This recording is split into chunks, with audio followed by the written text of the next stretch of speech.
გამარჯობა. მოდით დღეს ვისაუბროთ ერთ იდეაზე, რომელიც დიდი შანსია თავდაყირად ააღენებს ყველაფერს, რაც კი მარკეტინგზე გიფიქრიათ. აი მართლა, მოდით ერთი წუთით დავივიწყოთ ყველაფერი, რაც აქამდე ვიცოდით და სუფთა ფურცლიდან დავიწყოთ. აი გულწრფელად მithვარით. სიტყვა მარკეტინგი რომ გესმით, პირველი რა ასოციაცია გიჩნდებათ? დაფიქრით ერთი წამით. რაღაც მეუბნება, რომ არც თუ ისე სასიამოვნო რამეა, ხომ? მოდი ვნახოთ რატომ ხდება ასე. აი, თითქმის დარწმუნებული ვარ, რომ რაღაც ამსიდან გაიფიქრეთ, არა? გამაღიზიანებელი რეკლამები, გაუთავებელი სპამი მეილზე, ზარები, როცა ყველაზე ნაკლებად გცალიათ. კი, ეს ყველაფერი სამწუხაროდ ის არის, რასთანაც მარკეტინგი ასოცირდება. ხო, 10 წლეულების განმავლობაში მარკეტინგი ზუსტად ეს იყო, ბრძოლა ჩვენი ყურადღებისთვის. მთავარი მიზანი იყო როგორმე ჩვენს სივრცეში შემოეჭრათ, ჩვენი ყურადღება მიეწაცებინათ და დაეჯერებინათ, რომ რაღაც გჭირდებოდა, რაც სინამდვილეში შეიძლება სულაც არ გვინდოდა. მოკლედ, ერთი დიდი, ხმაურიანი და ცოტა ეგოისტური თამაში. მაგრამ რა მოხდება თუ გეტყვით, რომ არსებობს სრულიად სხვა გზა? სწორედ აქ შემოდის სცენაზე ერთი მოაზროვნე, სეთ გოდინი, რომელმაც თქვა, მოიცადეთ, ჩვენ ყველაფერს არასწორად ვაკეთებთ. და მისი იდეა ნამდვილად ცვლის ყველაფერს. და აი მისი მთავარი იდეაც, რომელიც ერთ სიტყვაში ჯდება, ემპათია. ხედავთ, არა მანიპულაცია, არამედ გაგება. არა შეწუხება, არამედ დაკავშირება. ეს ერთ შეხედვით მარტივი სიტყვა სინამდვილეში მარკეტინგის მთელს სამყაროს ატრიალებს. კარგი, მოდით ჩაუღრმავდეთ. ნაწილი პირველი. გოდინის რადიკალური იდეა. ვნახოთ, რას ნიშნავს მარკეტინგი, რომელიც ემპათიაზე დგას. აქ ფოკუსი გაყიდვიდან დახმარებაზე გადადის.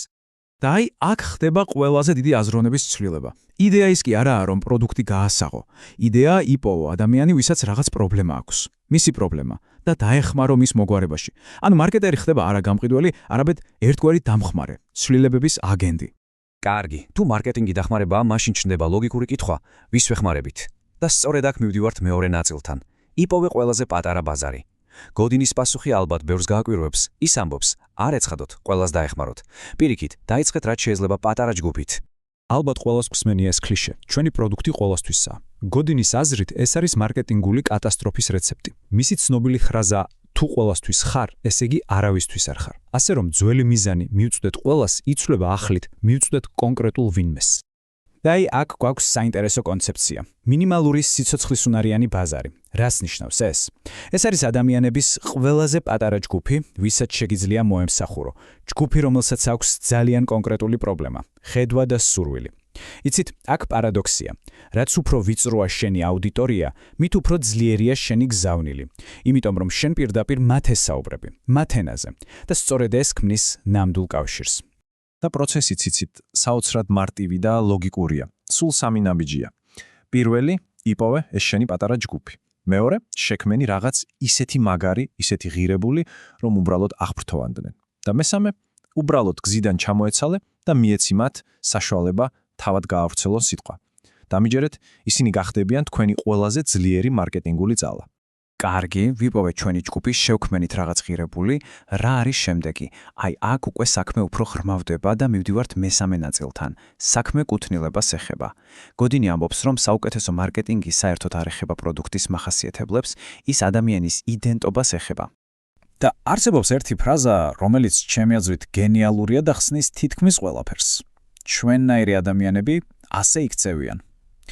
დაფიქრდით, აბა, რამდენ გადაწყვეტილებას ვიღებთ არა ლოგიკით, არამედ იმით თუ რომელ ჯგუფს ვეკუთვნით, რომელ ტომს უერთდებით. აი თუნდაც მაგალითები ავიღოთ. Apple-ის მომხმარებელი უბრალოდ ტელეფონს ყიდულობს. არა, ის ამბობს, მე კრეატიული ვარ, მე დიზაინს ვაფასებ. ვეგანი უბრალოდ საკვებს ირჩევს. არა, ის თავის ფასეულობებს გამოხატავს. Harley Davidson-ის მფლობელი, ის თავისუფლების იდეას ყიდულობს. ხედავთ, ისინი ყიდულობენ არა პროდუქტს, არამედ იდენტობას, ინის თქმის საშუალებას თუ ვინ არიან ისინი. ანუ საუკეთესო მარკეტინგი საბოლოო ჯამში პროდუქტს კი არ ყიდის, ის კუთვნილების განცდას გთავაზობს. შენი როგორც მარკეტერის ამოცანა, შექმნა კულტურა, ან უკვე არსებულ კულტურას დაუკავშირდე და უთხრა ადამიანებს, ჰეი, მე თქვენ გხედავთ, მე თქვენი მესმის, ჩვენ ერთად ვართ. კარგი, და აი მივადეკით ბოლო, მეოთხე ნაწილს, თქვენი ახალი მისია. მოდით ახლა ეს ყველაფერი შევკრათ და ვნახოთ, რა არის ჩვენი როგორც მარკეტერების ან უბრალოდ იდეების მქონე ადამიანების მთავარი ამოცანა ამ ახალ სამყაროში. მთელი ამ ფილოსოფიის შეჯამება, იცით, შეიძლება ძალიან მარტივ შედარებაში, ძველი გზა. შენ იყენებ ადამიანებს, რომ შენი პრობლემა გადაჭრა, ანუ გაყიდვების გეგმა შეასრულო, ახალი გზა შენ იყენებ მარკეტინგს, რომ მათი პრობლემები გადაჭრა. განსხვავებას ხედავთ, ეს რადიკალური ცვლილებაა. ასე რომ გზავნილი მარტივია, შეწყვიტეთ ყვირილი. დაიწყეთ მსახურება. ხმაურის შექმნის ნაცვლად შექმნით ღირებულება. ყურადღების მოპარვის ნაცვლად დაიმსახურეთ ის ნდობითა და ემპათიით. და აი, ბოლოს მინდა დაგისვათ ერთი კითხვა, რომელიც ბევრად მეტია ვიდრე უბრალოდ მარკეტინგი. ეს არის არჩევანი.